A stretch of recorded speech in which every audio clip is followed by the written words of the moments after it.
Baik, Assalamualaikum warahmatullahi wabarakatuh. Perkenalkan, nama saya Arik Razulwan Ishak dengan NIM B1B1222005. Kali ini saya akan membuat video tugas review dengan judul Proses Seleksi dengan mata kuliah Manajemen Sumber Daya Manusia dengan dosen pengampu Prof. Dr. Nurwati SE MSc. Nah, kita akan lanjut langsung saja melakukan presentasinya. Di sini pertama-tama saya akan membahas tentang proses seleksi. Nah, siklus seleksi merupakan kelanjutan dari pendaftaran calon pekerja yang telah diselesaikan. Artinya, konsekuensi dari calon pelamar yang diselesaikan oleh organisasi kemudian dipilih untuk mengetahui mana yang memenuhi syarat atau memenuhi kemampuan normal atau memenuhi kebutuhan yang telah ditetapkan. Kita lanjut lagi untuk menghindari atau membatasi terjadinya blunder, ada beberapa yang harus diperhatikan. Pertama, menyiapkan sumber daya manusia. Maksudnya adalah merencanakan pekerja yang akan melakukan interaksi penentuan. Kedua, menyiapkan peralatan yang akan digunakan, yaitu menyiapkan alat uji yang digunakan. Perangkat keras ini sangat penting sehingga tes memenuhi asumsi ideal. Aksesibilitas alat uji akan memberikan kenyamanan bagi para peserta tes untuk menjawab tes yang diberikan. Ketiga adalah menyiapkan waktu.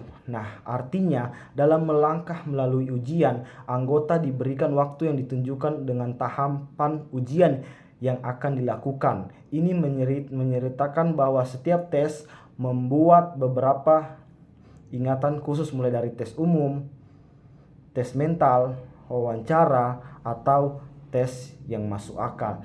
Yang keempat yaitu menyiapkan tahapan teks seleksi. Nah, secara spesifik ada tahapan atau strategis pilihan yang harus dilalui mulai dari calon yang direncanakan melangkah melalui ujian utama hingga diakui. Metodologi ini dibuat untuk menentukan kelulusan calon. Apakah kerangka dibuat dengan kerangka gugur. Langkah proses seleksi yang pertama adalah penerimaan pendahuluan. Nah, interaksi penentuan adalah jalan dua arah organisasi memilih pelamar dan kandidat memilih organisasi. Penentuan dimulai dengan kunjungan kandidat yang akan datang ke kantor atau dengan permintaan lamaran yang disusun. Nah, kedua adalah tes penerimaan. Tes afirmasi sangat membantu untuk memperoleh data yang umumnya asli tentang kandidat yang dapat mengukur hingga kandidat yang berbeda dan pekerja saat ini. Tes penerimaan adalah alat yang mengevaluasi kemungkinan pengaturan antara kapasitas, pengalaman dari karakter kandidat dengan kebutuhan kerja. Lanjut ke langkah ketiga yaitu wawancara seleksi. Pertemuan pelamar adalah diskusi formal baik dari dalam dan luar yang diarahkan untuk menilai kecukupan seseorang kandidat penanyanya mencari jawaban untuk dua pertanyaan umum. Keempat, yaitu pemeriksaan referensi. Referensi individu tentang kepribadian kandidat biasanya diberikan oleh keluarga atau sahabat tersayang baik yang disebutkan oleh kandidat sendiri atau disebutkan oleh suatu organisasi. Nah, kelima yaitu evaluasi medis. Siklus pemilihan juga mencakup pemeriksaan kesehatan calon sebelum dilanjutkan untuk mendaftar pada umumnya. Penilaian ini mengharapkan kandidat untuk memperkenalkan data kesejahteraan mereka. Lanjut ke langkah keenam yaitu wawancara atasan langsung. Nah, bos manajer pada akhirnya adalah seseorang yang bertanggung jawab atas rekrutmen baru.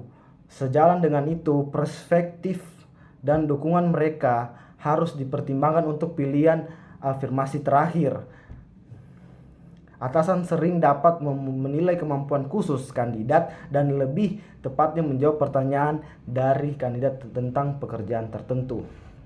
Nah, langkah yang terakhir yaitu keputusan penerimaan. Apakah pemilihan menjajar cepat atau organisasi yang menangani tenaga kerja? Pilihan konfirmasi menunjukkan akhir dari siklus penentuan. Menurut perspektif perkelikanan, kandidat yang beda yang tidak terpilih harus diberitahu. Bagian personalia dapat pemeriksaan kembali kandidat yang diberhentikan untuk kesempatan kerja lain karena mereka telah melakukan melalui fase yang berbeda dari interaksi penentuan. Begitu.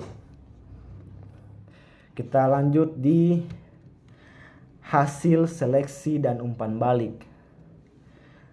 Tambahkan produk akhir dari interaksi determinasi adalah pelamar yang diakui sebagai pelamar yang berhasil lolos jika input penentuan dipertimbangkan dengan hati-hati dan cara-cara pemilihan yang akurat, maka akan menghasilkan sumber yang berguna atau pekerja yang berguna adalah bukti terbaik dari interaksi pilihan yang menarik. Nah, mungkin itu saja presentasi PPT dari saya. Jika ada salah kata mohon dimaafkan. Wabillahi taufiq walhidayah. Wassalamualaikum warahmatullahi wabarakatuh. Terima kasih.